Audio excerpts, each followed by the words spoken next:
आठवां पे कमीशन, निर्मला सीतारमण के जवाब से पेंशनभोगी हैरान। हाल ही में लोकसभा के 8वें केंद्रीय वेतन आयोग को लेकर चर्चा गरमाई हुई है। संसदों में इस मुद्दे को सरकार से अहम सवाल पूछे हैं, जिनका जवाब वित्त मंत्री निर्मला सीतारमण ने दे दिया है। इन सवालों में आयोग के गठन की समय सीमा, इसके विचार, शर्त, विषयों का दायरा और सरकार की रिपोर्ट सौंपने के तारीख जैसे बिंदु शामिल थे। केंद्रीय कर्मचारियों और पेंशन भोगियों के लिए एक बड़ी खबर है, क्योंकि इसके उनके वेतन और पेंशन में बदलाव की उम्मीद लगी हुई है। आइए इस पूरे मामले की विस्तार से हम समझते हैं।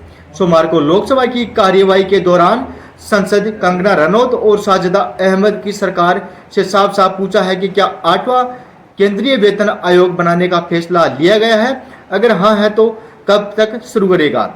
इसके लिए कौन से मुद्दे पर विचार किया गया है? साथ ही संसदों में जानना चाहा कि 7वें वेतन आयोग के स्तर के कितने कर्मचारी पेंशन भोगी जो इस नए आयोग को लाभान्वित हो सकते हैं।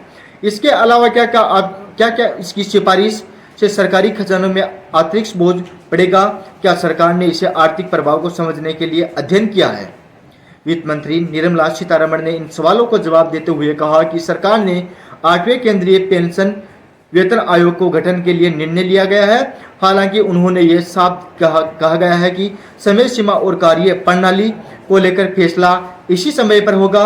उन्होंने बताया कि आयोग के विचार और विषयों के लिए रक्षा मंत्रालय, गृह मंत्रालय, कार्मिक और परीक्षण विभागों के लिए राज्य सरकार जैसे प्रमुख हिताधिकारियों के सुझाव मांगे हैं।